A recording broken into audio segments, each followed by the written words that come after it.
কথায় বলে রাখে হরি মারেকে, বিভিন্ন সময় তেমন উদাহরণও পাওয়া যায়। এবার আরও একটি ঘটনায় তেমনই প্রমাণ পাওয়া গেল। ভরা দামোদরে বেঁচে থাকার লড়াই বৃদ্ধার।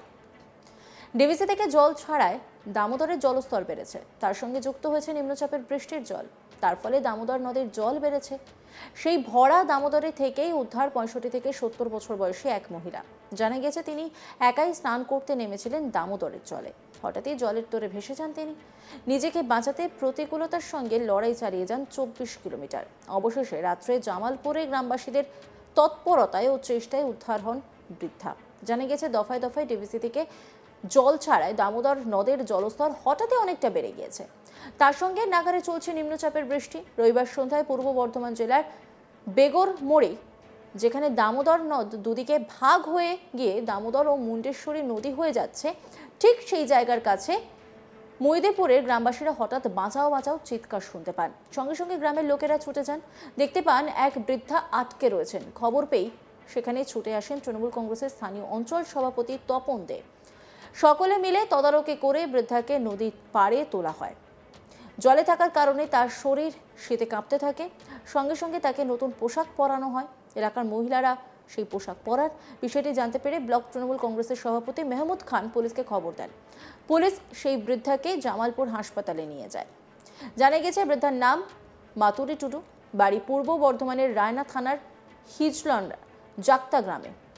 মাতুরি দেবী বলেন তিনি দামোদরে স্নান করতে নেমেছিলেন, জল বেশি থাকায় ভেসে যান। জামালপুর থানার পুলিশ বাড়ির সঙ্গে যোগাযোগ করে তাকে তার পরিবারের লোকেরা হাতে তুলে দেওয়া হয়। মাতুরি টুডু তিনি কি বলছেন শুনবো।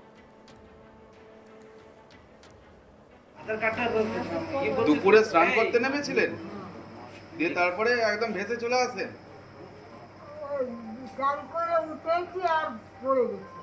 দিয়ে তারপর আর উঠতে পারছিল না, দিয়ে ভেসে গেলেন।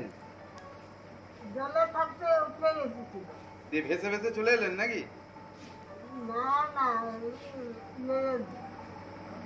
জলে থাকতে উঠে এসে আসছিলাম বাড়িতে, আবার পড়ে দিলাম আর উঠতে পারছি, দিয়ে ভেসে গেলেন।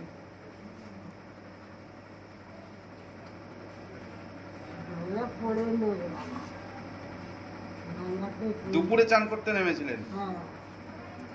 নদীতে জল বেড়েছিল বুঝতে পেরেছেন? জল তো বেড়েছে, তাহলে নদীতে স্নান করতে গেছিলেন কেন? অত জলে নেমেছি কি, অল্প জলে নেমে স্নান করেছি। হঠাৎই দিয়ে পড়ে যান নাকি? জলে থাকতে উঠেছি, গঙ্গা জমিতে পড়েছি।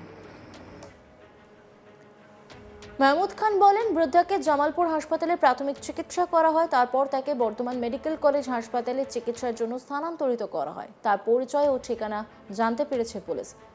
হিজলার জাক্তা গ্রামে তার বাড়ি। স্নান করতে নেমে জলে তিনি ভেসে যান। মেহমুদ খান তৃণমূল নেতা, তিনি কি বলছেন শুনবো।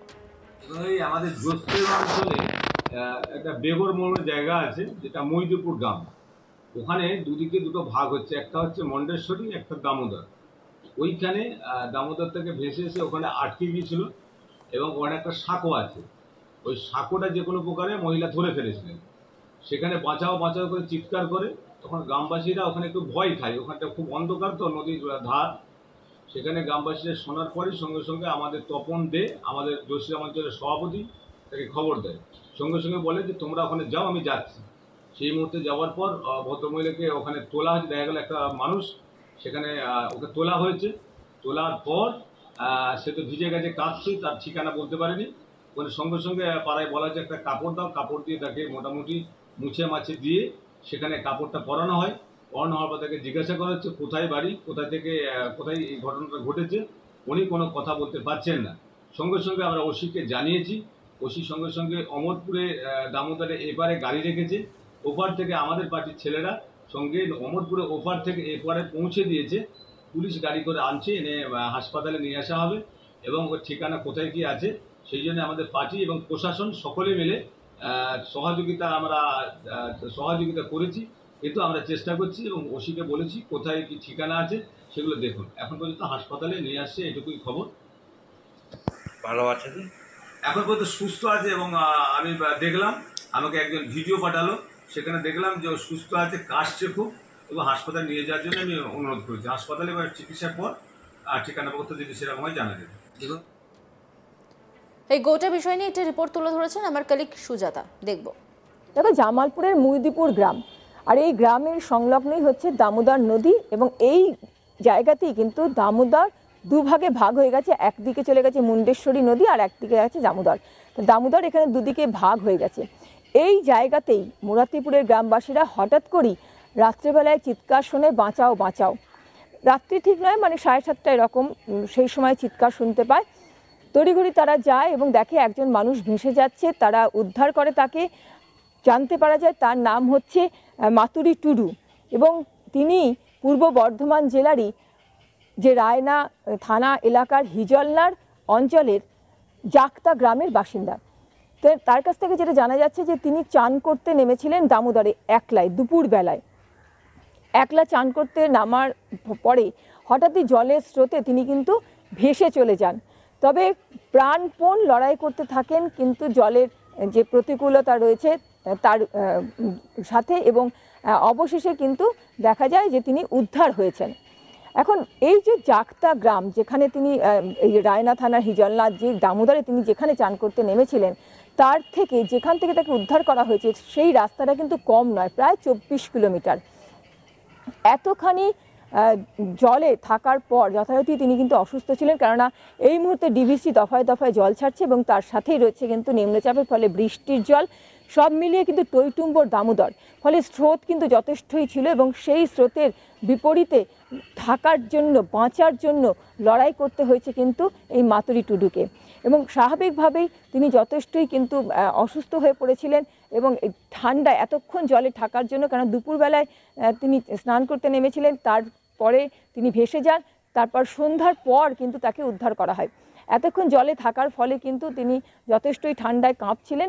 যারা উদ্ধার করেছিল গ্রামবাসীরা তারা তাকে জামা কাপড় পরায় শুকনো, তাকে একটু সুস্থ করার চেষ্টা করে। পুলিশ, স্থানীয় যারা তৃণমূলের নেতৃত্ব রয়েছে তারা খবর পেয়ে দৌড়ে আসে, পুলিশে খবর দেওয়া হয়, পুলিশও সেখানে পৌঁছায় এবং তাকে উদ্ধার করে জামালপুরে যে প্রাথমিক স্বাস্থ্যকেন্দ্র রয়েছে সেখানে তাকে নিয়ে যাওয়া হয় চিকিৎসার জন্য। প্রচণ্ড শ্বাসকষ্ট হচ্ছিল, যথেষ্টই বয়স্ক তিনি, প্রায় 65 থেকে 70 বছর তার বয়স। স্বাভাবিকভাবেই তিনি একটু বেশি অসুস্থ ছিলেন, তাকে ক্রমাগত শ্বাসকষ্ট হতে দেখা যাচ্ছিল। স্বাভাবিকভাবেই সেখান থেকে তাকে বর্ধমান মেডিকেল কলেজ হাসপাতালে স্থানান্তরিত করা হয়। খবর দেওয়া হয় বাড়িতে এবং বাড়ির লোকজনও পৌঁছায়। আপাতত তিনি সুস্থ আছেন এমনটাই জানা যাচ্ছে। তবে এই যে দীর্ঘ